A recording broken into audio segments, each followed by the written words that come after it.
All right, I'm going to call the meeting to order. It's 7:02, and I'm calling this meeting of the City of Beverly Community Preservation Committee to order. It is October 6, 2022, and I'm going to ask for, sorry. Thank you. I'm going to ask, I'm going to take a roll of the members present first. Derek Beckwith. Here. Robert Buxbaum, not here. Thomas Bussone. Here. Christy Edwards. Present. Nancy Marino. Present. Marilyn McCrory. Here. Susie Lamont. And Heather Richter. So I'm Heather Richter. I'm the chair of the committee, and I'm very excited to announce that this is our kickoff to the 10th round of funding. And so we're very excited about all that. We do have an updated plan. We do not have copies here tonight, but it is on the website, and we will be making copies available as soon as we can get those ready. And I move that we recess the... I was just going to ask everybody that's here for the public hearing to introduce themselves, if that's all right, and then No, we're not at the public hearing yet. Oh, okay. Do you want to mention BevCam? Oh, this meeting is being recorded by our wonderful BevCam.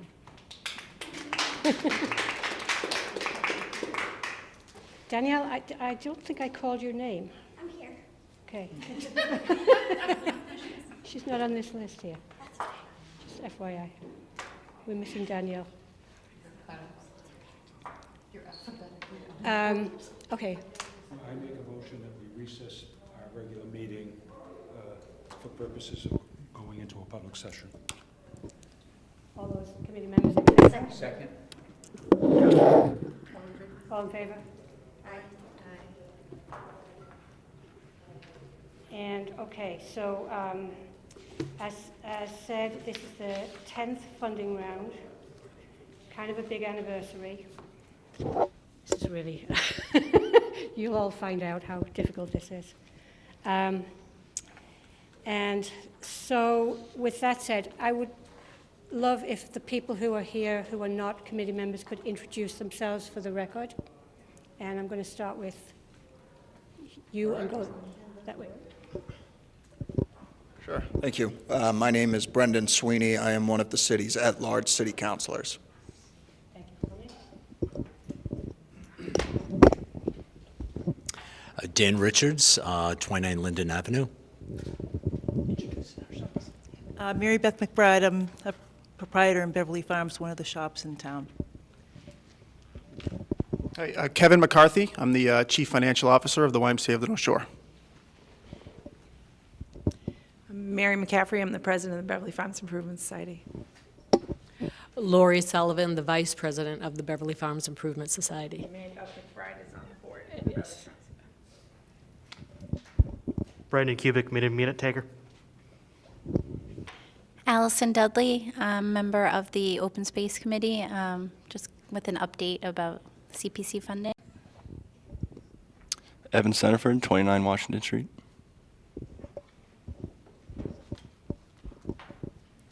Victoria. And I'm Victoria Healy, the associate planner. Thank you. If you wouldn't mind, Victoria, reading the public notice for the public hearing. Notice of public hearing, Community Preservation Acts, CPA.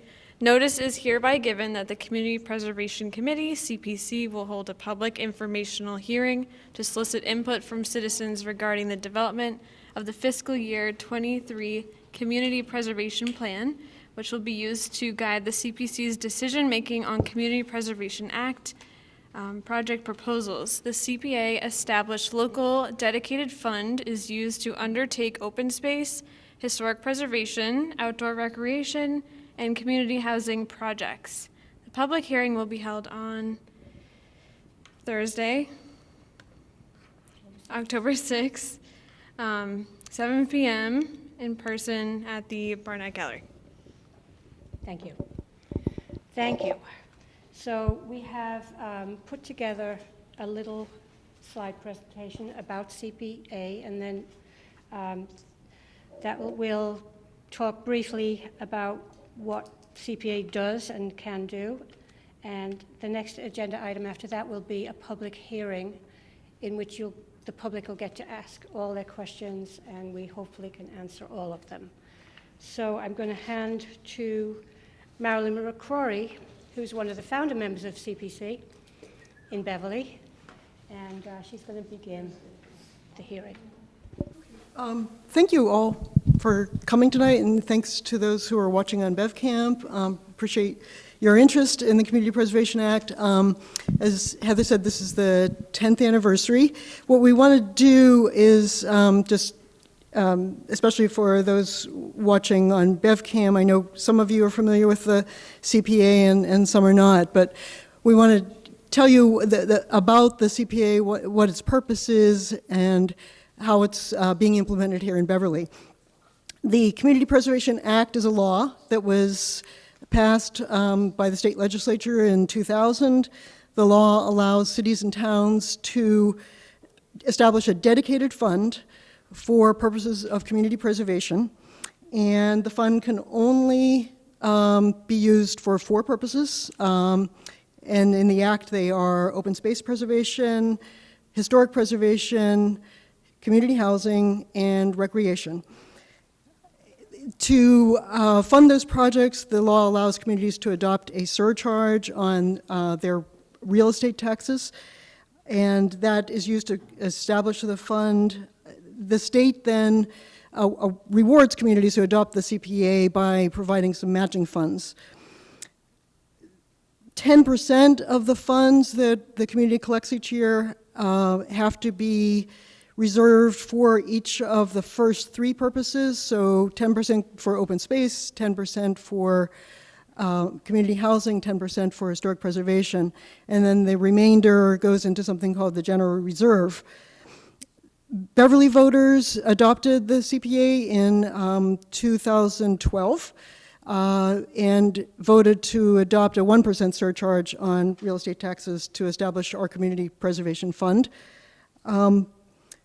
The other thing that's important to know is who makes decisions about what projects get funded and how, and the Act tells communities to establish a community preservation committee, and that's the folks in this room. Most of the members are here tonight. The CPC is responsible for establishing procedures, evaluation criteria, for deciding on projects and making recommendations for funding. The City Council ultimately is the body that approves funding and appropriates funding for those projects. And we're grateful to have some city councilors here tonight. Thank you for attending, Councilor Sweeney, and see Matt St. Clair joined us from Ward 6. Thank you for coming tonight.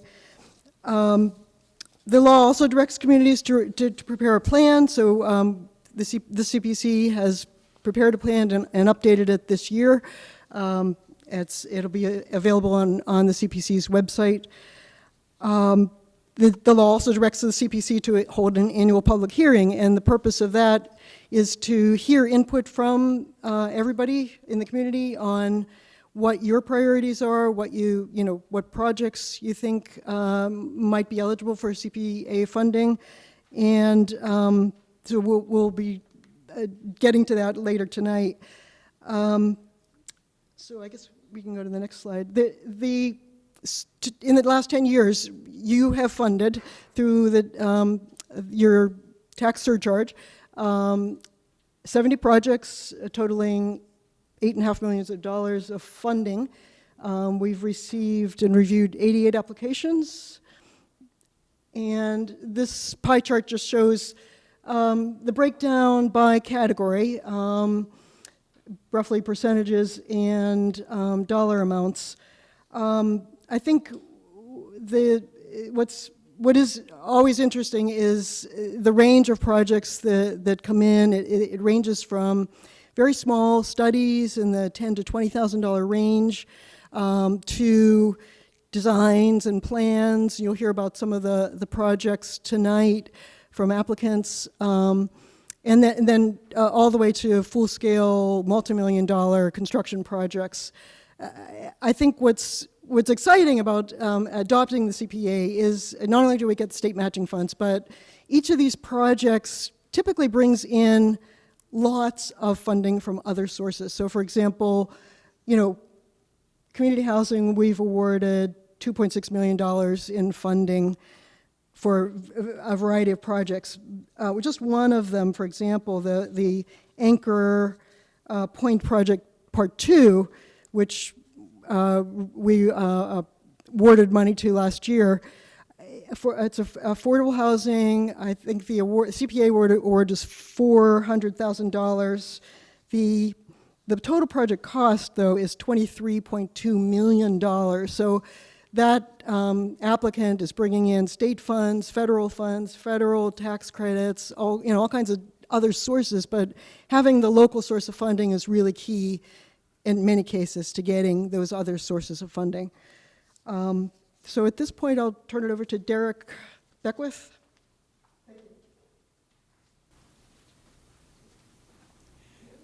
Thank you, Marilyn.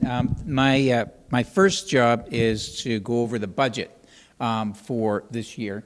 And pending before the City Council, to the City Councilors who are here this evening, is our budget request for this fiscal year, 2023. And the request that we've made is based on the projected surcharge that will be received and the projected state match of funds that we'll receive as a participating community in the CPA community. So you can see from the chart here that the budget request is for $1.2 million. It's $1,287,376. And this is, I don't know if it's the highest we've received, because in the past the projected state match has been higher, but 1.2, almost 1.3 million in new funding for this year for round 10 is a pretty exciting number. The process is the City Council will review this. We've never really had an issue with this, and it'll be approved and then available as we enter into the next funding round. Additionally, we have $196,149 left from this past fiscal year that's rolling over into the fund. So actually, we will have the capacity to go to a maximum funding of $1,483,525 this year. So we're looking forward to and hoping that tonight's discussion will prompt, and people who watch on BevCam will prompt organizations, citizens to come forward with applications across all of the eligible categories.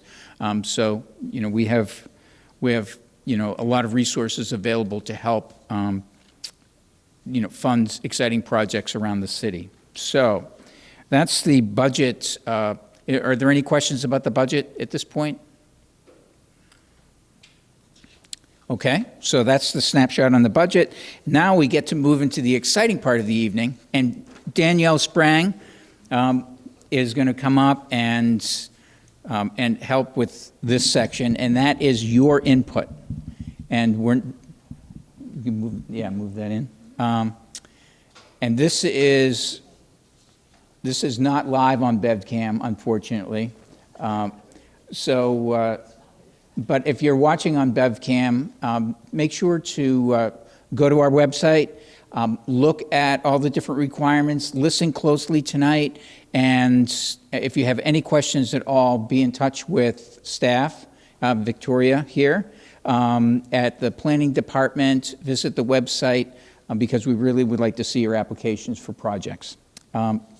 So tonight, one of the exciting thing is you have the opportunity to help inform us about what you feel the priorities should be for the Community Preservation Act funding for the coming year, and beyond that, if you're interested in going there. What we'd like to talk about tonight, and we'll do it category by category, if that makes sense to start, are the needs, what you think that we need. Do we need recreation? Do we need open space? Do we need historic properties to be protected? What is it that you think our funding priorities should be as we look at our city? Do we need more affordable housing? All of these different things, we want to hear from you. Also, if you have a project you're thinking about or have heard about, we'd love to hear about that ahead of time, because we're also, here to nurture project and applicants along. It's very proactive, consultative, and not really competitive process where we really want everyone's applications to be as strong as possible. So it's very collaborative. And also, we can point you to resources that you can look at, but we're also interested in hearing from you about resources we should be looking at as we're evaluating applications in the coming funding round. So, with that being said, we'll go in the order that they're in our annual report, which is about to be published on on the city's website, on the Community Preservation Committee's page. So, and we have a few copies here tonight. But we'll start with open space, the acquisition, creation, and preservation of open space in Beverly. So just some feedback, some thoughts. What should we, as we're looking at open space, is there anything that comes to mind that you feel should be a priority for us? And examples of what we've funded in the past include this last round, Marine Farm, which was very sizable. These open space applications and projects tend to be very expensive. They're for property, for the most part, or buying I'm blanking now on the term for it, but the historic, what is it? Restrictions. The restrictions on property to protect its use. And so even those come with a hefty price tag. So, and also Camp Paradise, many of you are familiar with that. So any thoughts on open space? Yes. The little pocket parks, the Simon Street parks, Yep. which were great value for money, I would say, and didn't cost a fortune. And I think a really good value for the residents of those areas. So I would say more pocket parks. I'll start. That's okay. Susie. I'm going to go bigger than pocket. I'm going to go for a big Tote bag. pouch. Tote bag Kangaroo size. pouch. Yeah, tote bag. I live in Ward 2, and I'm particularly concerned about how we're adding a lot of population density to our neighborhood, and most of those additions are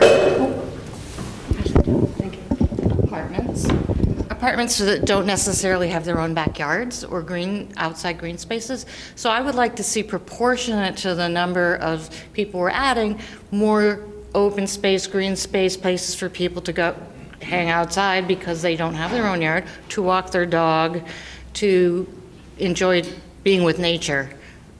Bigger than a pocket park. I'm thinking big. So you're thinking, for example, I've just sort of moved it. What comes to my mind is prioritizing areas of the city where we're seeing, whether it's condominium projects or yes, or apartment complexes, multifamily, things like that, where multifamily. I know some of the affordable housing typically will come with some green space for it, but let's look at the surrounding area and see if they can be expanded even more. Right, well, that's an interesting point, because there's a reason that affordable housing includes that in their model. And as a city, I would like to see us increase our open space to go along with the amount of increase of population density. We at Ward 2 are other denser neighborhoods. It's great. Thank you. I saw a hand, yeah, Heather again. Got her again.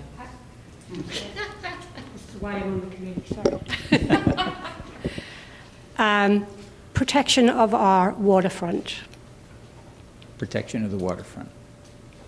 Keeping our waterfront open to as many people and projects as possible. I'm talking, of course, about the Bass River area, which would, in my mind, be the most wonderful entryway park to the city of Beverly. And that's all I'm going to say on that. Yeah. Pass the mic. Great, thank you. I think Susie brings up a really good point, and I'd like to kind of emphasize that is different parts of the city are seeing different things happen around them. And I'd like to see this committee focus on where the population is increasing the most, because those open spaces are being accessed more.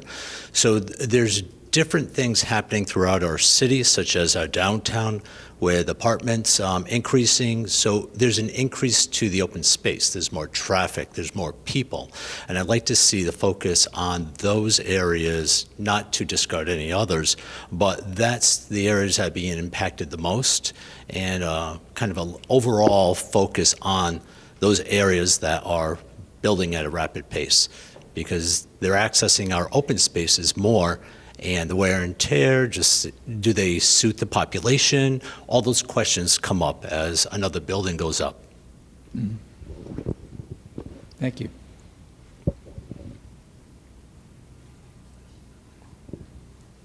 Any other thoughts? I mean, this category is wide open in many ways. Yeah, Tom. I have a comment and a question.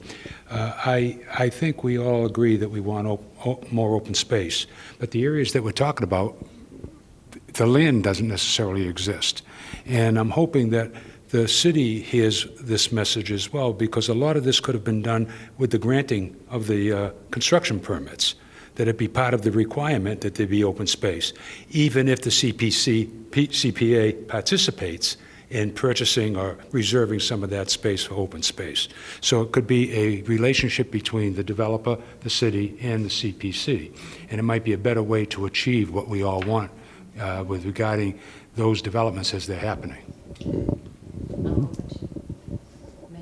Well, certainly, it's maybe a little farther afield from the CPC's capability for funding, things like that, but in terms of a priority for the city, definitely. And, you know, we are going to be, as a city at some point, looking at zoning and different requirements and things like that, so that might be an opportunity there as well to codify some of these things, ideas.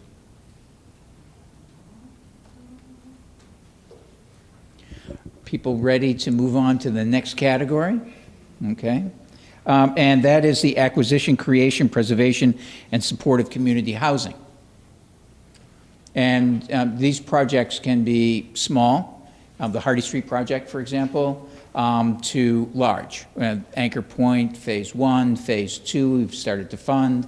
The Briscoe project, the YMCA, and we're going to hear about the Cabot project a little bit later on, which is very exciting. And so other thoughts on community housing. You can think outside the box. The committee actually thought a little bit outside the box in the beginning of the pandemic, at least in my opinion, and we put together an emergency housing rental relief program for anyone who was negatively impacted by the pandemic and was having difficulty being able to afford rent, as long as they fell within some guidelines, some income guidelines. And we were able to fund that and help some families that way. So we could think outside the box here too. Does anyone have any project or ideas, you know, beyond what we're already seeing from our community partners for the most part here in the city? We have a lot of things under construction or opening. Actually, I think Phase 1 of Anchor Point did the Did they do the lottery yet? I think they held, held the lottery, and Partly occupied. yeah, it's exciting stuff. So, yeah. Okay. Yes, Susie. Oh, and then Danielle.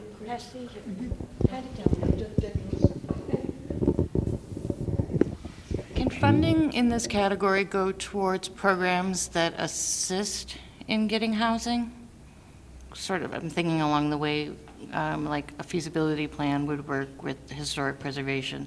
Is there some sort of, because I'm thinking right now, we're thinking about community housing as buildings, but are there other ways that funds could apply to facilitating people getting to public housing, or programs that might help them transition to I can this? read straight from what the requirements are. And so, community housing is defined by the Act is low and moderate income housing for individuals and families, including low or moderate income senior housing. The term support of community housing shall include, but not be limited to, programs that provide grants, loans, rental assistance, security deposits, interest rate write-downs, or other forms of assistance directly to individuals and families who are eligible for community housing, or to an entity that owns, operates, or manages such housing for the purpose of making housing affordable. I'm going to interpret that as a maybe so. Yeah. Okay. I'm not sure we've had any applications outside of that, the categories I mentioned, but, you know. That would be an interesting exploration. I don't know who would do it. I don't. What? Go. There have been very interesting approaches in other communities, whereby Martha's Vineyard, for example, which is a very expensive place to live, have their CPA, through CPA, made assistance available with either rental help or mortgage help, and I can't remember which one it was, but there are some really interesting things, going on in other communities. Danielle, I think did it you would have? require championship by a really strong organization in the affordable housing arena. I see the complexity of the idea for sure. Yeah. But I just wondered if it was Even viable. even when we put together the assistance program, it was really complicated. I mean, for the COVID relief, it was really complicated. But and actually, I think it was a worthwhile exercise, and we learned a lot by doing it, even though it wasn't really called upon that much. Danielle? So a way to work possibly with the senior center or with residents who are elderly to provide some loans for small projects to replace a roof if the house is falling down, just so that people can age in place, or help them move into other affordable housing so the house would be available to somebody else. But something to help with the elderly population who's trying to age in place or keep their home. I'll hold it. Anyone else? Okay, we're also interested in hearing your ideas, thoughts, priority, recommendations for the acquisition, preservation, rehabilitation, and restoration of historic resources. And, we have many of these projects that we funded, whether it's the GAR Hall, whether it's the preservation of city records that you don't see, but hundreds of years old, being protected and preserved, thanks to the Act, the Gillis Park staircase, Solar Now's project to preserve the solar facility that's located at the high school, Hale Farm restoration. There's just a few of the projects that we've been involved in funding. So as we look to the priorities here, what are your ideas, thoughts, recommendations? Yes. The roving mic. I should just get it. I know. I should have sat closer. Sorry about that. One of the things that you're currently funding is the staircase at Gillis Playground.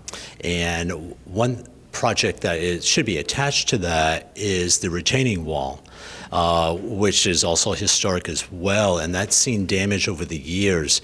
And right now it needs to be inspected to see what condition it is to preserve what is currently there. I don't want to be reactive. I'd rather be proactive and taking a look at the deterioration and see if it can be fixed at this early stage rather than a later stage. We'll end up condemning the park or whatever it may be. So I'd like to throw that on your radar as a possibility. Mm-hmm. The other thing I'd like to add is when funds are provided, are funds provided for tangible things like the stairs or the wall, but they also provided for preserving the memory or the stories of Beverly. Because there are many stories that kind of disappear with generations, and do you provide funds for saving those stories of why Gillis Playground is named Gillis Playground? I learned a really interesting story through my discovery the last few months, and I'll talk a little more when we get to recreation. But had I not run into someone in talking about the park, I would have never understood the story behind the brothers of Gillis Playground. So I don't know if that's something that the committee has considered, preserving the memory of Beverly or why things are dedicated so they pass them on from generation to generation.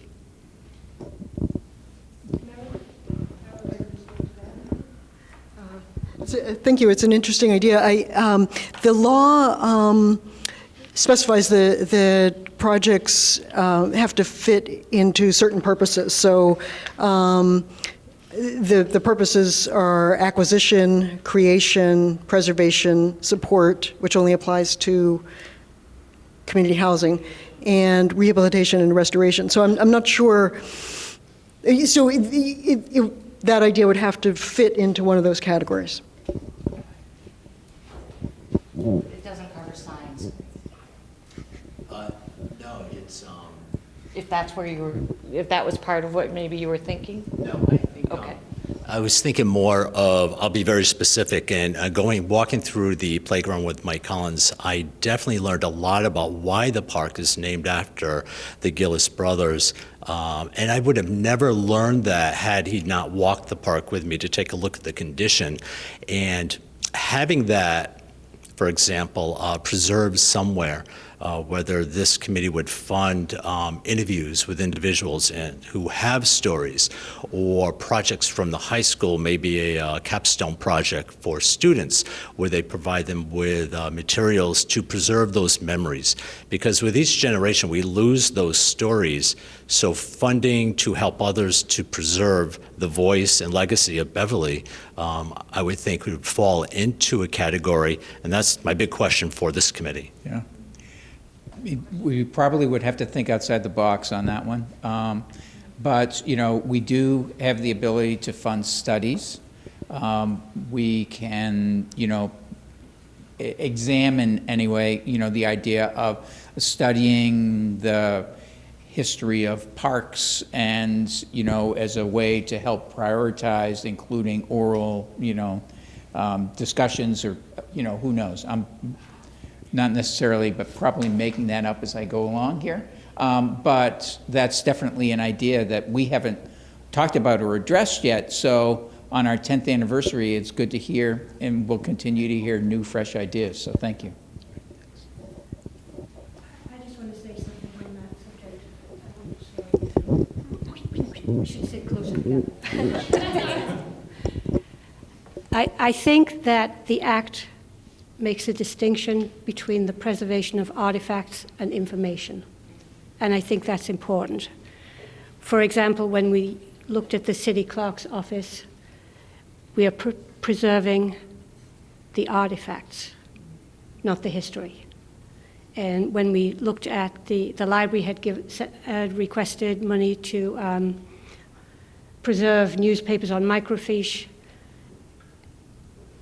we did not fund that one because that would be the preservation of information, not of artifacts. So I think there's definitely a difference there, and information isn't really covered in the matrix. Yeah. I mean, we do have to follow the guideline, and I think Tom is going to go over the eligibility within the different categories later on. It's pretty stringent, so. Okay, any other thoughts, ideas before we move to the final category, and then we can just talk in general? Yes, Heather. Can we just get somebody to restore that bell in Roside? Who's the famous bell maker? Oh, Revere? Revere. Yeah. The bell? No. On Root Street? Yeah. Oh, Revere. The poor thing is sitting among a patch of weeds, and I should talk to Councillor Rotundo about that, sorry. Ring the bell. That's all. That used to hang in one of the churches. Connect with them. The church burned down, apparently, and that's why the bell's there, because that's where the church used to be. We could maybe restore the church. Now that's No, Wow, no. there's a project. No, Yeah. that would be no. Okay. Okay, and then we'll talk about the acquisition, creation, and preservation of land for recreational use. Now, this includes, some examples here. Well, we have projects we funded, Livingstone Playground, the new facilities at Lynch Park, the Dane Street Beach Playgrounds. I mean, all across the city, we've participated and helped with equipment, facilities, et cetera. It's a very exciting part of what we do, touching many, many neighborhoods across the city. So this is one that's near and dear to a lot of people, especially because, as Susie was talking about earlier, the access to open space in neighborhoods everywhere is something that's very important. So, recreation, thoughts, priorities? I mean, there are different things that have been priorities on our list for quite a while. The carriage house at Lynch Park, for example, and others that, will continue to be on the priority list. Back up, put that on historic preservation. The entire park. Lynch. We're working on the nomination right now. I know. It doesn't stop there, though. I know. The pouch of work. Really good But person. Nancy, yes. Derek, well, as a member of the Recreation Commission for many years, what I want to stress about the projects that were noted, those weren't initiated by the Recreation Department. That was initiated by the neighbors of those playgrounds. All those projects that you see, every neighborhood, and we have some here from the farms, and there are many other neighborhoods, banded together, loosely banded together, raised funds, and then presented the project to the CPA. So I want to make it clear that the Recreation Department, with its staff of 3, did not initiate these projects throughout the city. So every neighborhood playground that you see improved, that's thanks to your neighbors that have done that. So I think we need to publicly thank our neighbors. And I'm hoping when the opportunity comes to talk about your projects, you can share with us what it was like to do business with the CPA and the city, et cetera, to make these projects come to fruition. So this is my opportunity to thank the residents of Beverly for their projects under recreation. So I don't have, the suggestions would not come from the Recreation Department. They would come from the neighborhoods, and we need to really do more outreach. The ward counselors at large, you need to do more outreach to your constituents and let them know what's available and how to approach us. You know, it could be a very large project, it could be a very small project, some new equipment, some new swings, whatever. So I want to stress that. Thank you. Me again. Go ahead. Councillor Rotundo sends his regrets he can't be here tonight, but he did mention to me a project that he is working on with some people in the Roside neighbourhood, a community garden. And so I'm very excited about that. It's a nice, it's a little local park that's very underused, and there are a group of people who want to make that happen. So I'm looking forward to that application.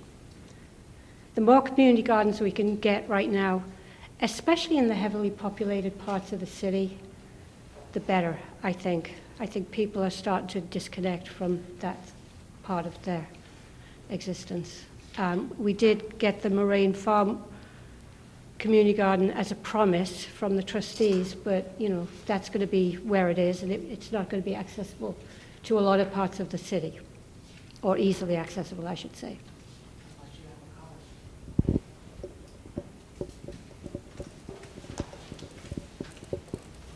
Hi. Just a follow-on to that comment. I had the opportunity to visit the Mack Park Farm in Salem recently, which is not a community garden, but a community farm. Very interesting idea, and worth exploring, I think.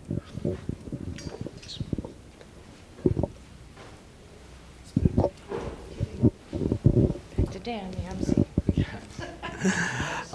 First, I want to thank all those neighbors of Beverly who have come forward before me tonight, who have paved the way for these projects to make our city truly the garden city and a recreation place for all of our kids.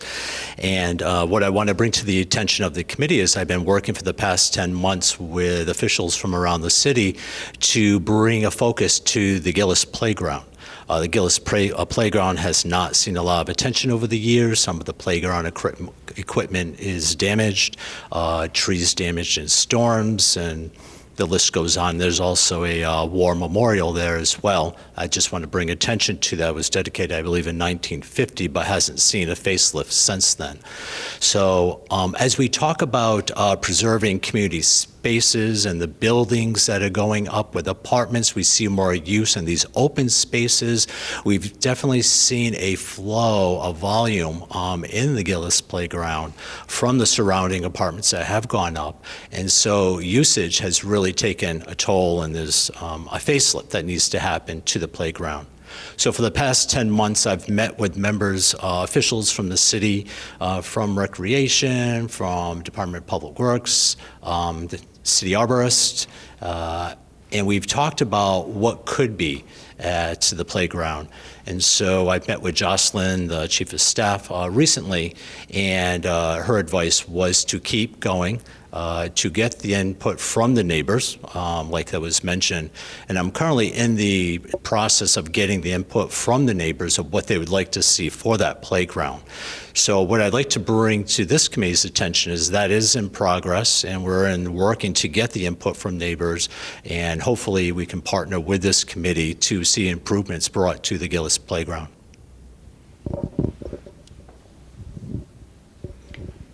I'd like to see a dog park that maybe is a little more centrally located. I see a lot of dogs, lots of people moving in, lots of people have dogs. Not thinking that most of them are utilizing driving up to the airport. Certainly in our transit-oriented districts, we're trying to discourage cars. I'd like to see some space, open space for dogs, which I guess would be recreational. Okay, thank you.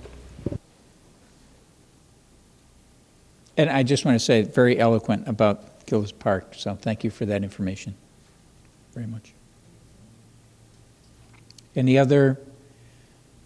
Anyone else want to go on the record with priorities, recommendations? Okay, well, I think this has been, very informational, informative to us, and hopefully you've enjoyed sharing as much as we've enjoyed hearing your ideas and thoughts. And so my time is now moving on, and it's time for me to introduce Nancy Marino.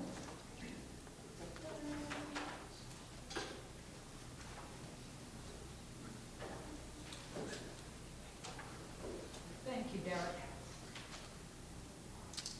I think this is my favorite part of this presentation, because this is going to bring to you three very exciting projects. Out of all the projects that we funded, we asked these folks to come before us so that they could discuss what was the process they used to get to the point where their application was funded.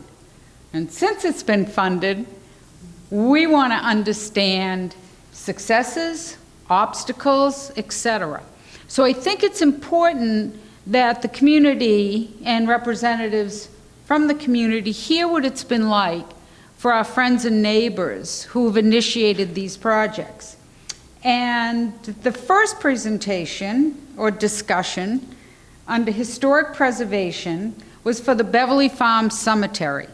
And this was spearheaded by the Beverly Farms Improvement Society. They worked very, very hard to raise the funds. And Mary McCaffrey, do you want to come up and talk to us about your project?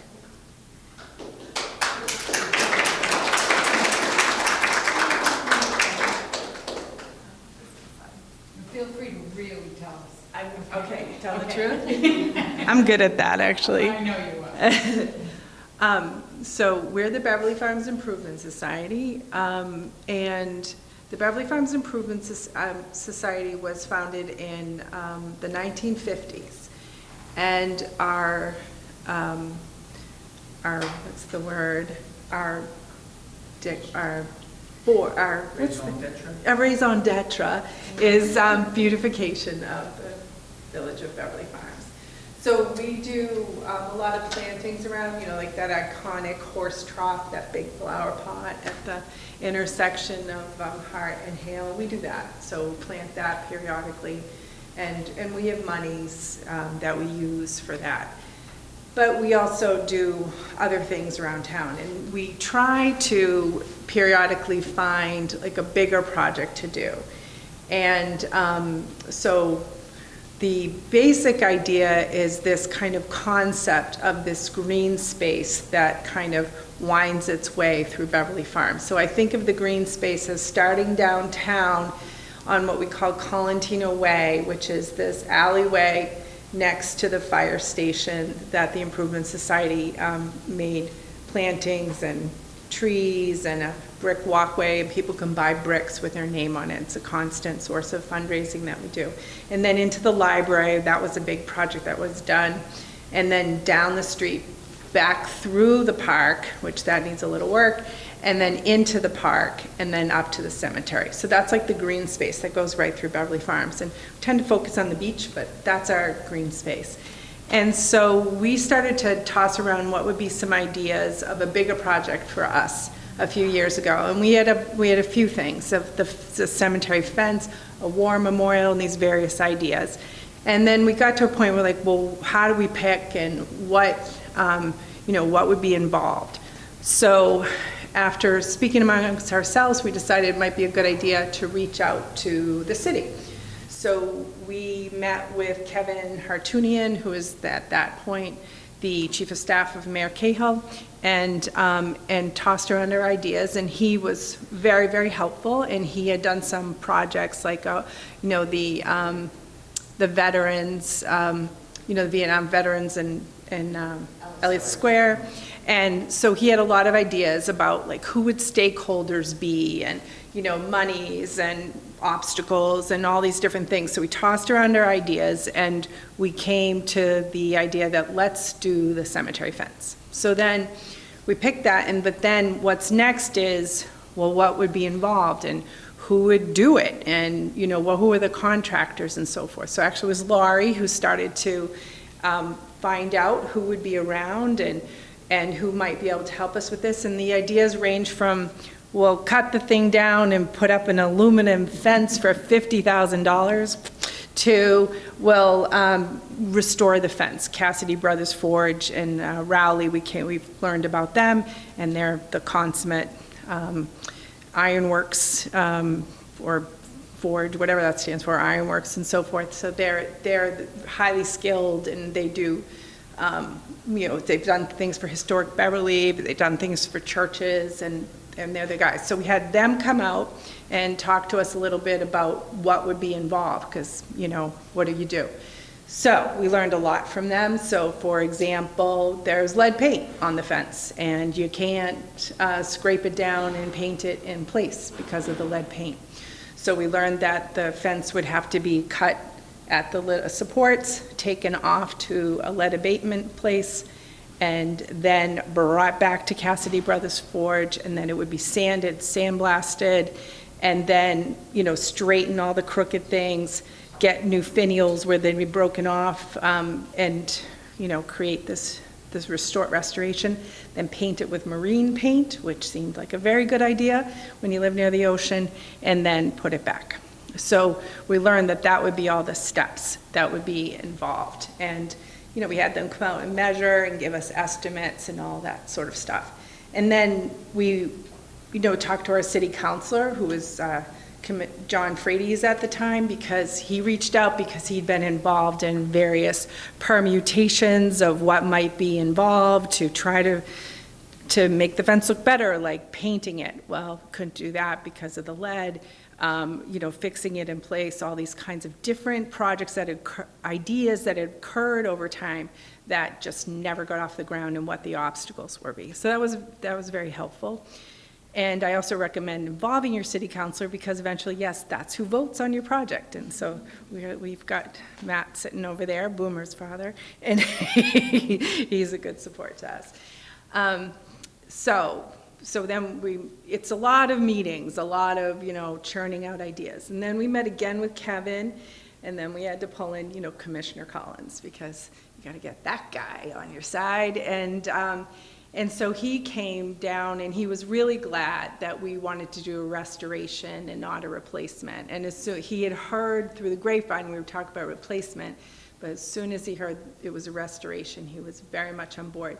So myself, Cassidy Brothers, Kevin, and Commissioner Collins, you know, met in the cemetery in a summer day and, you know, went through the whole project and what would be involved, and he was very supportive. And Kevin, you know, it's going to be a big project, expensive, and a lot involved. So when we met with Kevin, I think it was Kevin and my father who came up with the idea of wanting to do it in pieces instead of trying to do the whole thing. And the first piece is small and wouldn't be as expensive. So we decided, we met as a board, and we decided to fund ourselves the first piece of it. So it was like $35,000, and we had Cassidy Brothers Forge do it, and Commissioner Collins said we could do that.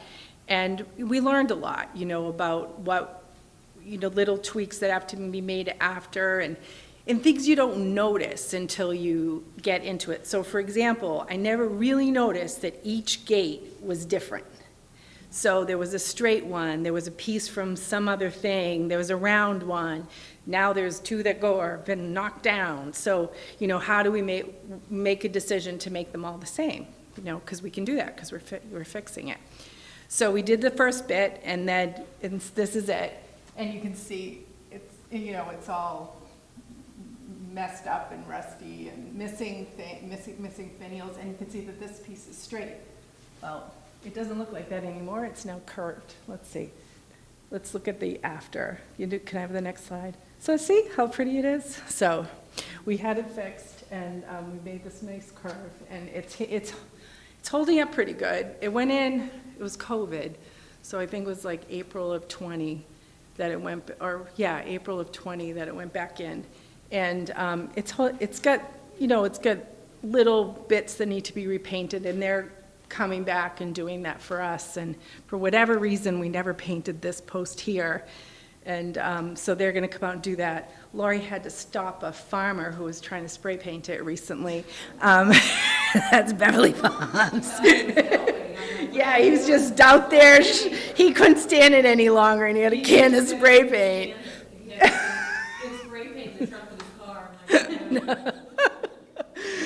Beverly Farms is a trip. Okay, so we did this first bit, but meanwhile, we applied for CPA funding for the next bit, which I think I have a picture on the next. So that's kind of the middle bit from the end of High Street to by Dix Park. So we measured at 271 linear feet, estimated to cost about $70,000 at the time. And so we applied for CPA grant funding. First thing we had to do was apply to make the cemetery historically significant to the city of Beverly. That wasn't that hard to do, but we did that and that was approved. And then we applied for the CPA grant, and my advice would be to follow the directions, really look at your grid and make sure you're following the directions and answer all the questions. But I will tell, I did notice you guys are very helpful to the applicants, which is very nice. So we got $70,000 for that middle bit there, and we're awaiting the city to put it out to bid. There've been like 15 emails, and yeah. So how many years? 2. So, and then of course in the meantime it's COVID and materials have increased in cost. So we had them come back out, and then we realized, wait, why don't we make this a curve and that a curve down there to match the first curve? So now it's 281 linear feet and a little bit more money because the marine paint is gone up in price. But we have meanwhile been fundraising with the bricks. People give us money around, the holidays, and the money dribbles in. We do this Christmas tree thing now. I don't call it Christmas trees, holiday trees on the library lawn. So we're always making a little bit of money. So I know that we can cover the extra costs for the middle bit. And then there's more, but I don't have a picture, and it's another like 300 feet. And it gets a little complicated because it goes up on this concrete wall. And so that'll be a little bit more expensive. So we hope to apply for more funding and match and use our fundraising to finish the fence at some point. All right? Okay. Thank you. You're welcome.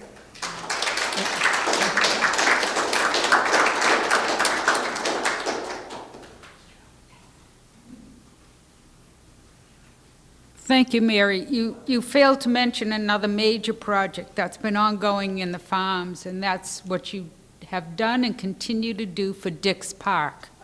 So thank you very much from Recreation. I'm trying to invite more pollinators. Thank you. The next project, and it's probably, I think, one of the most exciting that the city has done in a very long time.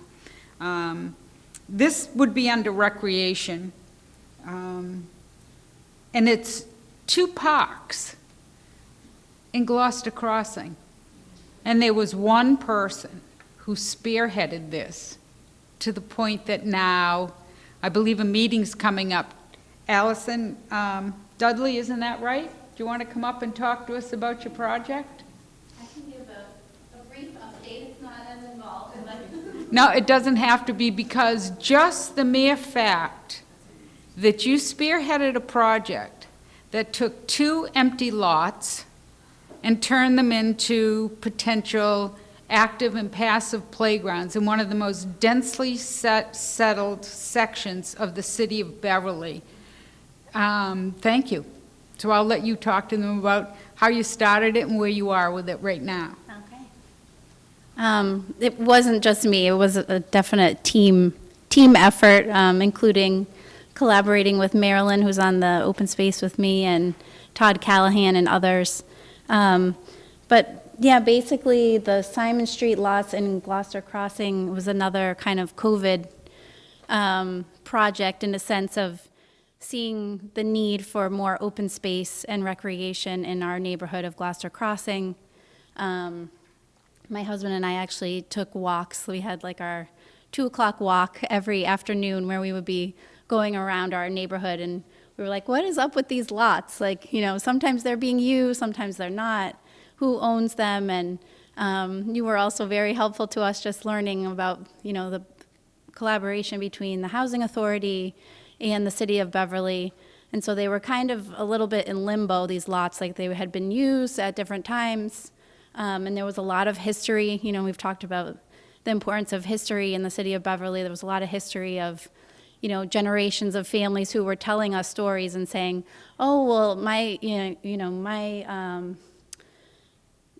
grandkids now want to play out on these fields or on these lots, but they've been locked up because There's a lot of trash that's collecting, and it's become a burden for the Beverly Housing Authority. So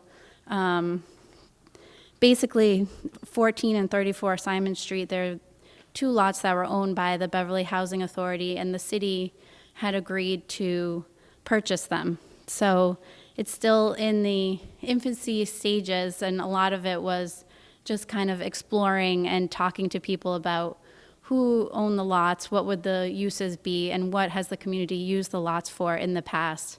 And so it's been slow to kind of get the community to be involved, because I think in this neighborhood, it is a neighborhood where people feel like we don't have a lot of money, and we aren't an area that people are, paying a lot of attention to. So it was like this thing where when the city said, we will purchase these lots, that people were still in disbelief, like, really? The city is going to buy them and we can give input and do something? So we really appreciate this committee for making that happen, and for the community to kind of see, like, this is possible. So we haven't done too much yet, but Darlene and the mayor and everyone has been great in kind of moving forward, and basically just started with a meeting with the abutters of the lots just to explain some of the parking that's going to be lost, and just revisiting some of the ideas. So one is going to be an open space lot, and one is more for recreation, to have some playground structures was the idea. And so just meeting with the abutters has gotten some families engaged that are maybe renting, and others that are homeowners in the area. And then we had a follow-up meeting after the meeting with the abutters with Bruce Doig from Parks and Rec, just to kind of look at what type of playground equipment could be utilized in this pocket park, and also with the mayor's chief of staff. And there were 7 households represented at that meeting, a diverse group of people meeting just at the Dunkin' Donuts down the street. So we're still in that process of trying to engage people who live in that immediate neighborhood of what would they want, and kind of feeling like they can, be part of it from the beginning, and have more buy-in. And there have been ideas of, like, similar to how Lynch Park, you can reserve a picnic table for a birthday party. Like, some of the neighbors said, we would love to see that here, and I would be willing to be in charge of that, because it would be too much for the city to come out and put a reserve sign, on a Saturday morning. So people are stepping up and saying, well, I could do that, or this is what I could do to contribute. So we're hopeful that, as the process unfolds with the city, that more neighbors will get involved. So again, stay tuned.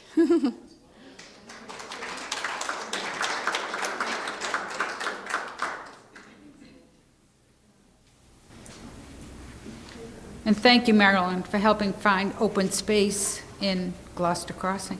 I just want to say thank you to the Housing Authority. I know, Tom, you're on the board, and because the Housing Authority could have sold those lots for, a developer, and you didn't. You sold it to the city at an affordable price. So thank you. And the next presentation in my neighborhood, Ward 2, is community housing. And probably most of you probably haven't even noticed the wonderful addition to the YMCA downtown. And so I'd like to ask Kevin McCarthy, YMCA North Shore, to explain to the group your process with the CPA, and also to thank you for that wonderful addition. Thank you. Thank you for your support. Well, first of all, I know Allison. I used to work with her husband, John. I know how tenacious they are and everything they do, so thank you for everything you're doing there. We actually have affordable housing down there, our Holcoff Park Homes, affordable housing developments, and I know the families will benefit from anything that happens down there, so thank you so much. Thank you to you guys. You guys were ultimately a big player in ensuring this project happened. And thank you to the city, thank you to the mayor. This was an amazing project for the Y. This was an amazing project for the community. Ultimately, what we did here was we had an affordable housing location that was built originally in 1996. Now, you all know that there's been affordable housing in this building since 1901. One of President Taft laid the cornerstone foundation to this building years and years ago. So one of the complications during this project was that this is an historic building. Everything we did, we had to make sure that we preserved the historic nature of that. So as we were going through and we were looking at the potential opportunities for this facility, what we knew we wanted to do was enhance the living experience for our residents. There were 45 individuals there that ultimately shared shared kitchens, shared bathrooms, and they had a ton of congregate space, not a ton of individual space. Their rooms were smaller, they were older, and they need to be renovated. So our team spent a couple years, our current CEO, Chris Lavasco, when he came on board in 2015 as the CEO, his first basic proclamation was, we need to redo this space. So we spent a fair bit of time doing that. Unfortunately, with our predecessor CEO, Jack Meany, leaving, we lost a lot of that insider knowledge on how to get this project done. So we actually did hire Harbor Lake Community Partners, or partnered with Harbor Lake Community Partners, who did the primary development work to get some of the initial funding going. So the initial round of the application funding, that was actually done by Andrew DeFranza, Kristen Carlson, and their team, who are amazing to work with. So happy to hear you guys are funding the Ymca Port project, which we are also supportive of. So in January of 2018, we submitted an application. In February of 2018, you guys came back with some great questions, and we had an opportunity to present to you guys and speak to you all. And then ultimately, later that year, we were awarded $200,000. As you know, the big part of this is that when we go and do an affordable housing project, the state and the federal funds are really contingent upon seeing the community support. And the community support is demonstrated through the funding here. So in this case, the $200,000 was actually matched by another $250,000 some odd dollars from the city. And so we were able to go to the state with a great application. We were able to talk about how we were going to add individual kitchens in every room, individual bathrooms, increase the size, number of units from 45 to 67, add that beautiful fourth floor, which has the best views in all of Beverly at this point, if you haven't seen it. And they love the project. It allowed us to get funded in the first round, which was the first time for us. And I think it was the first time for Harbor Lake, actually. It's part of their process as well. But Andrew's probably listening to this, is going to yell at me through the screen right now. So we went in, we sent the application in, and got funded in 2019. And you all know what happened from there. In 2020, COVID hit, and everything sort of changed. But we kept this project moving. Ultimately, we were able to get the project started in December of 2020. And then completed, I'm sorry, in December of 2019, and then we ultimately completed it later in 20. So right now we have 67 residents there, and I want to invite David Goodwin, our new Executive Director of Affordable Housing of the YMCA, to talk about what the impact of that project has been on those 67 units. So David, if you don't mind. Hi everybody, thank you for the invite tonight. I know I recognize a lot of you from doing the tours back in January, February, March. I just want to talk a little bit about how amazing this experience has been. We have 67 units now that are completely full, and the residents are just so extremely grateful to be there. We have a resident service coordinator that we work with through LifeBridge. He's a pretty great guy, Jerron. And he is there to help the services the residents in any way needed. He helps them with finding jobs, helps them with resumes, just you name it, he helps them with it. He's been a great service. Sorry, I just took a couple of notes. So of the 67 units, they are completely full at this point. We do have 14 of them that came from homeless situations, so without this housing, they would actually still be homeless right now. Some of their stories are absolutely humbling. It's been an amazing experience to get to know all of them. So yeah, as Kevin said, we added the fourth floor, we added more units. It's just been a great experience. We've given a lot of people a clean, safe, affordable place to live, and I want to thank you all for your part in it.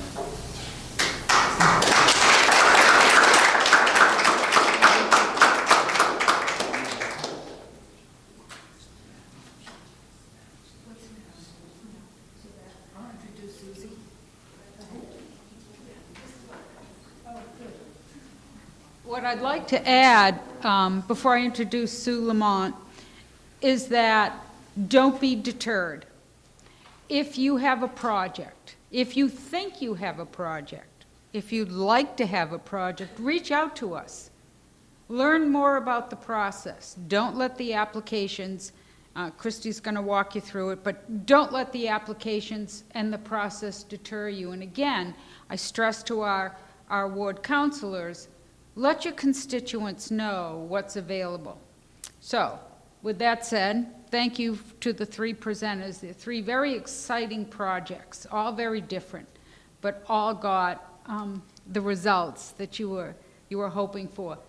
Sue Lamont is going to talk about where our projects are. Thanks. Hi, everybody. Made some notes on what I was going to talk about, and I think every single thing I was going to mention has already been hit on. But I will draw your attention to that this map of different colors different colors for different categories, pretty evenly dispersed across our city, and it is also dispersed amongst project costs, project type. Some projects are funded primarily with CPA, some are mixed funding sources, some are private. Is there anybody in the room who can't think of a CPA project in their neighborhood? Yay, that makes me happy. Because that means we're doing our job. I know some of our projects are things you don't see, like restoration of records that are in City Hall.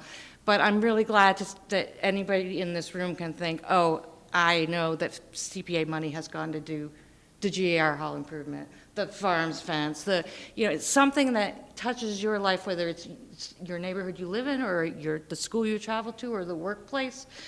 In that same vein, think about where you live, where you travel, where you work.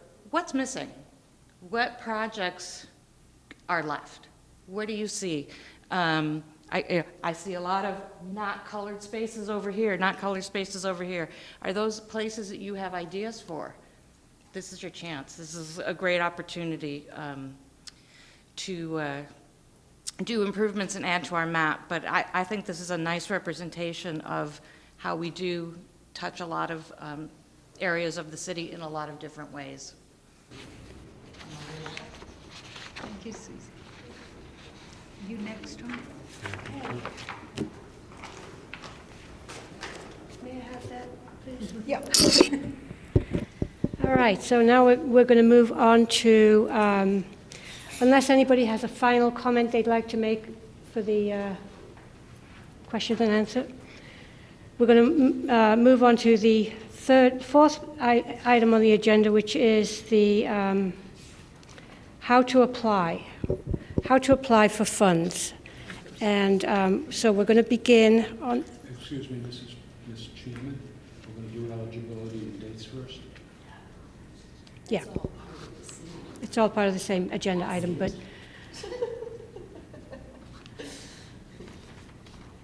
I'm going to hand the microphone to Tom, and he's going to deal with CPA project eligibility.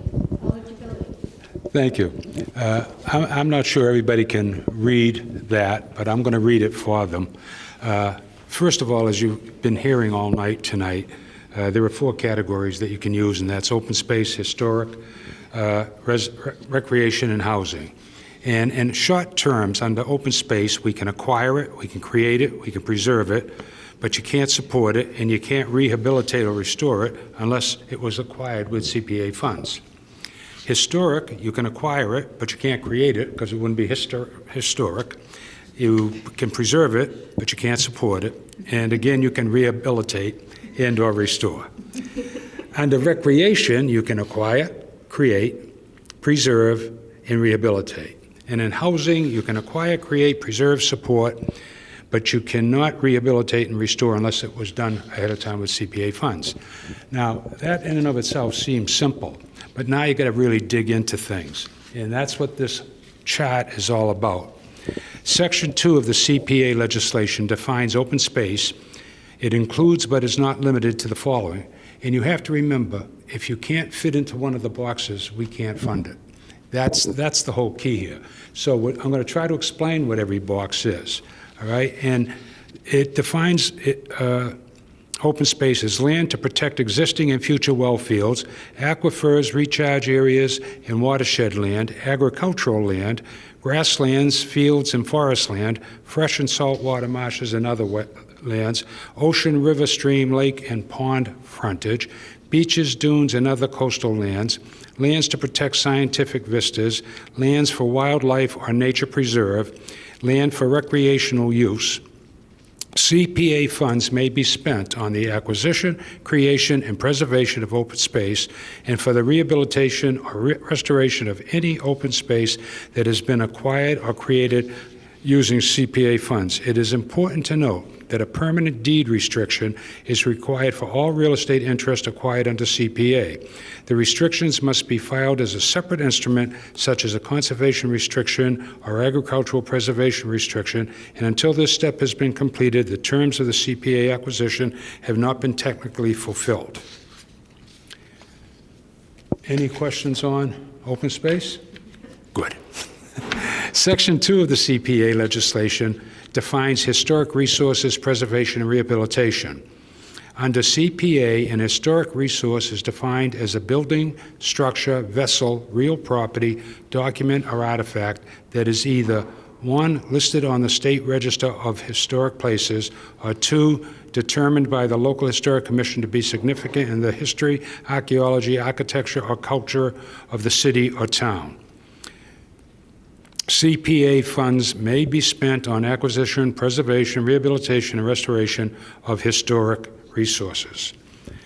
Community housing. The United States Department of Housing and Urban Development income guidelines are used to determine who is eligible to live in the affordable housing units developed by communities with their CPA funds.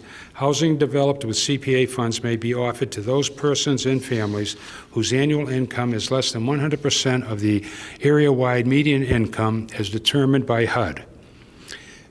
Please, CPA funds may be spent on the acquisition, creation, preservation, and support of community housing and for the rehabilitation or restoration of community housing that has been acquired or created using CPA funds. The CPA requires that whenever possible, preference be given to the adaptive reuse of existing buildings or construction of new buildings on previously developed sites. The last category is recreational. The focus for CPA recreational projects is on outdoor, passive, or active recreation, such as community gardens, trails, non-commercial youth and adult sports, parks, playgrounds, or athletic fields. CPA funds may not be spent on ordinary maintenance or annual operating expenses. Only capital improvements are allowed. In addition, CPA funds may not be used for horse or dog racing facilities or for a stadium, gymnasium, or similar structure. This prohibition has generally been interpreted to mean that CPA funds may be used only for outdoor, land-based recreational uses and facility. Any questions? Those are the boxes that your application, which will be discussed later tonight, have to fit. This is a very difficult thing for the committee. When you get your first application in, we have to determine eligibility. And sometimes we're trying to put a round peg in a square hole just to try to help the neighborhood or the community. But unfortunately, our hands are tied sometimes by definition. Chrissy's going to go through the process where we help you get around some of that. But right now, that is how we determine eligibility. That's a chart that we all live by, and every application that comes in, we try to find a category or a square that we can put it in. Any questions at all in general on that? And if not, I'll go to the next chart, which is important dates now that everybody has to pay attention to. All right. The first three have already expired. So that's how good those were.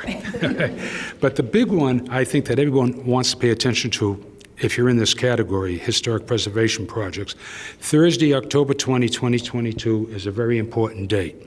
Historic preservation projects only must obtain Beverly Historic District Commission's determination of historic significance on or before November 18th. October 20, 2022 deadline for submitting requests for determination to be heard at the October 27th meeting.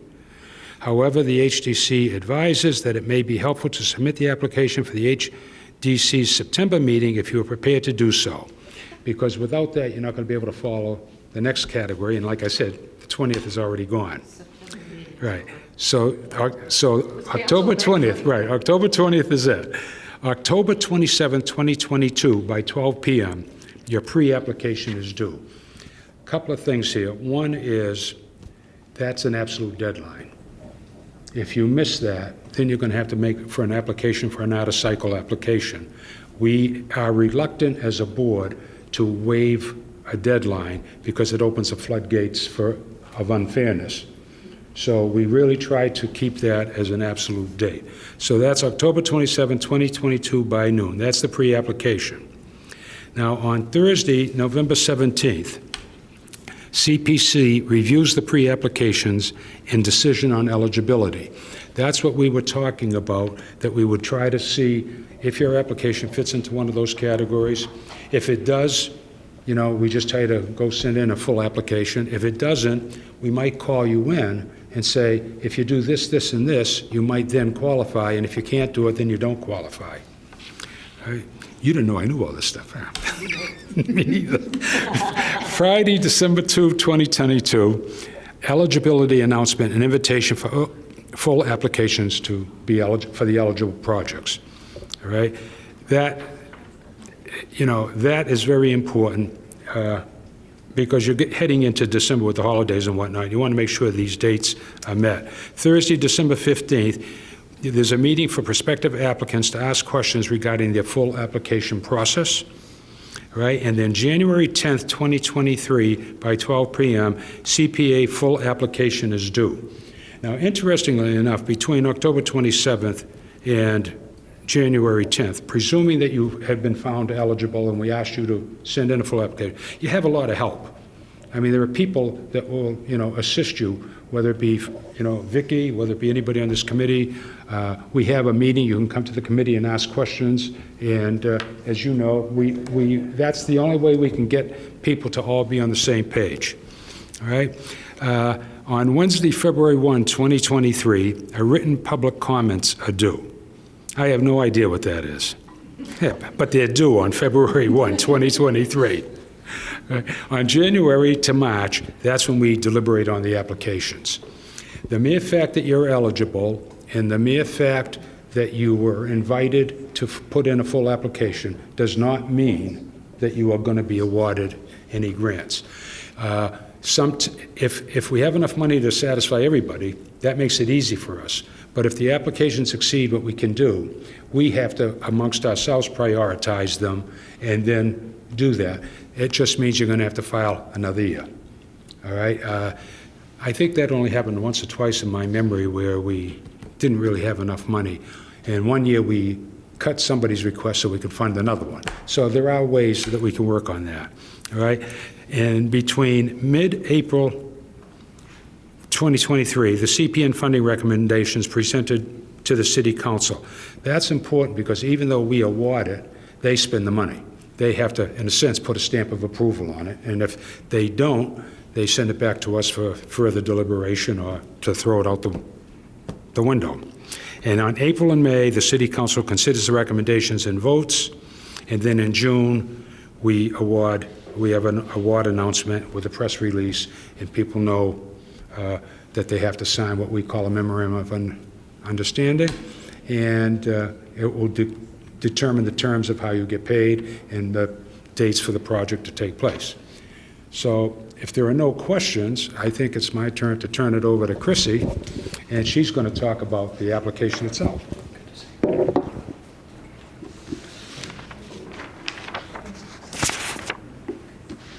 Thanks, Tom. Hey, everybody. So I think as Nancy noted, Tom, you did a great job. I think actually you may have covered some of the things that I was going to talk about. But hearing it twice or thrice is probably not a terrible thing. But as Nancy noted, I think the most important takeaway is don't be intimidated. We recognize that you're not professional grant writers. That's not the expectation. We try to make it as easy as possible and as clear as possible, but if you have questions, don't be afraid to ask and do your best. We're a pretty reasonable and friendly group, we think.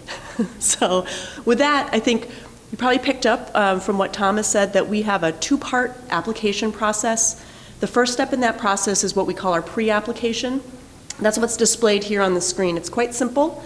It's 2 pages, basic information about your project. What we're trying to do here is establish your project's ability to fit into one of those boxes. So we're just trying to determine, as a committee, is your project eligible for consideration of CPA funding? And do you fit into one of the categories and one of the allowable uses of CPA funding? So here we're just looking for a sort of a brief project summary, your general budget, basic information.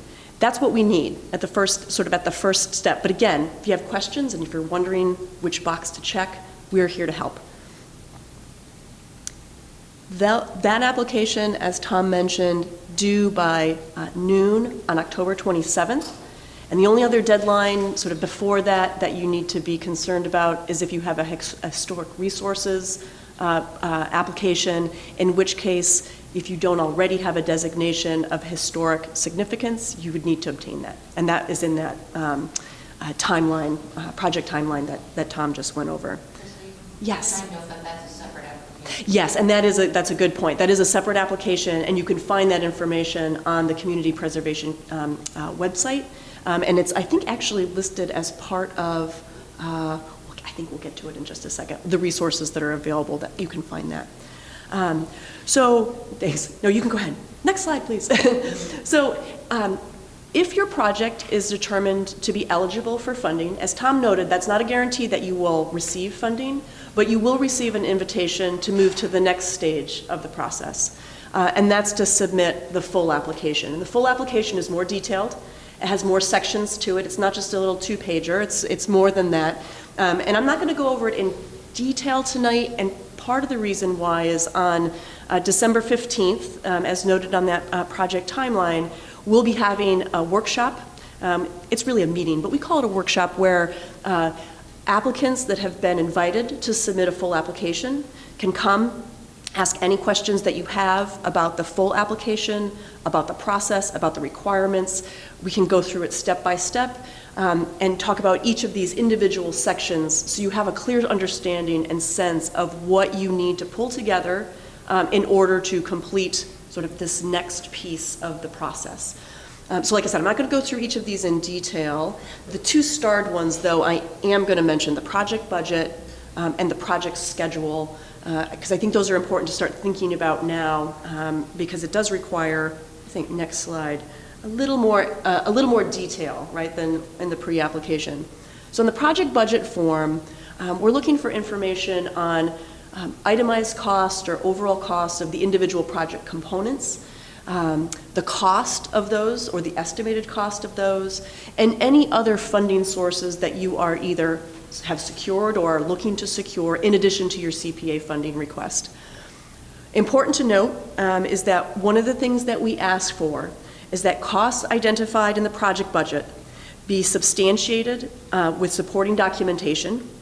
So wherever possible, we ask that applicants obtain and attach professionally prepared quotes for project costs. I think the folks from the Beverly Improvement did a great job explaining sort of what the process they went through to find qualified vendors and get a real cost estimate that they included in their application. So good job on that. If those types of quotes, professionally prepared quotes, aren't available, a detailed cost estimate may be attached instead, provided that the basis of the estimate is fully and clearly explained. So part of the reason that we do that is that we want to make sure that what you're asking for in terms of a CPA funding request aligns with what your project is intended to do, and that those costs are eligible. So as I think Susie noted, we can't fund signage. There are items within an overall project that we can't fund, but there are items within an overall project that we can with CPA funding. So having that itemized cost breakdown, the sources of funding and the itemized project details is really important part of the full application, part 2. The second piece is this project schedule form. That's where we're looking for information on sort of major milestones and timelines. So again, we have a sense as a committee for when that project will be at different milestones and ultimately completed. So those are two aspects of the full application. Again, don't have to worry about that right now. Pre-application and getting through that sort of first eligibility cut is what is sort of first up. But this is sort of a preview of what's to come. Next slide, please. Oh, but I should mention the full, sorry, you don't actually have to go back, but the full application is due noon, January 10th. So you have about 7 weeks between, I know it's a short timeline, so 7 weeks between the time, early December, when you hear from the committee as to whether or not your pre-application has been deemed eligible for funding consideration. There's that sort of workshop meeting on December 15th, where you can have any questions answered about the full application. And then on January 10th is when that whole packet is due, by noon. So good things to keep in mind. All right, so last one. So finally, I just want to let you know that on the city's website, in the Community Preservation Committee section, there are tons of great resources available. So the pre-application form, thank you, Victoria, for putting those up. The pre-application form is up there. The full application form is already up there, so you can take a look at that if you want a little sneak peek. But there's also some other documents. There's one that's called the Round 10 Application Process Information and Instructions document. I know, it's a mouthful, but it's good. The reason it's a mouthful, it's like the one-stop shopping center for information about the CPA. So it's got some great background information about the history, some of the things that Marilyn talked about, the budget pieces and how much funding is usually available, part that Derek talked about. That chart that Tom talked about in detail is in there, that project timeline is in there, and then some sort of the eligibility criteria that's not that box-in-box chart, but for project-specific eligibility and evaluation criteria. So if you've got an open space project or historic resources project, what is the committee thinking about and what evaluation criteria are we using when we're evaluating those applications, those full applications that are coming in? So you know exactly what it is that we're thinking, which means that you, when you're doing your application, can tell us exactly what it is that we need to know. So easy. It is. I say it like that because I want to encourage you to not be scared. Don't be scared. We are here to help. Any questions that you have, if you can't find the answer on the website, call Victoria. If you can't get the answer there, come to one of our meetings. We'd love to see you again. That's it for me tonight. We hope to see applications from all of you. All of you out there in the BevCam world. And I think with that, I turn it back over to Heather for the rest of our agenda.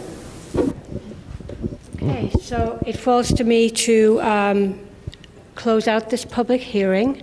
If there are any further questions that have occurred to anybody during all the presentations, this would be the time. No? Well, once you're deemed historically significant, that's forever, right? Yes. Well, let me clarify. Yeah. Clarify for the camera. I believe with your project, we declared the entire cemetery historic, so not just the fence. So that is something to check on.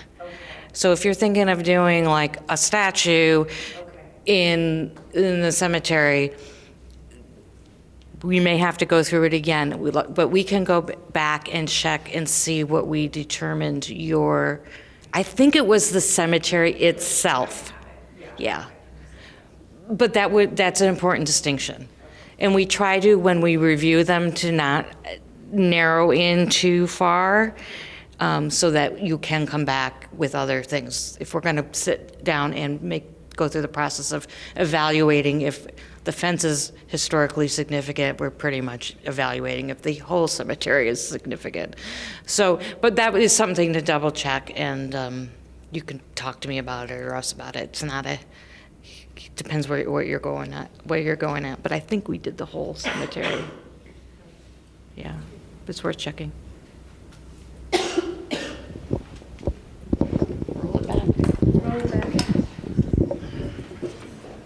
If I may just address, Dan, I want you to think about potential projects for Gillis Park, now that you've seen this presentation, okay? Yeah, and be aware that the steps restoration hasn't started yet. No, So there's an opportunity to link projects, maybe. All that said, thank you everybody for coming and sitting through this, and I hope we get some great projects for this next round. The 10th round should be a monumental round, an anniversary round, so that would be good. And if nobody has any further input for the public hearing, I will ask for a motion to adjourn. Oh, sorry. Move that we adjourn the public hearing and go back to our regular meeting. CPC meeting. I'll second that. All in favor? Unanimous? Unanimous. And regarding regular committee business, we do not need to go over the fiscal year 23 budget, I don't think. No. And we have no minutes to review. So if there's anything committee members have in mind that they need to discuss, now would be a good moment. Thank you. Thank you. Thank you, everybody, for coming.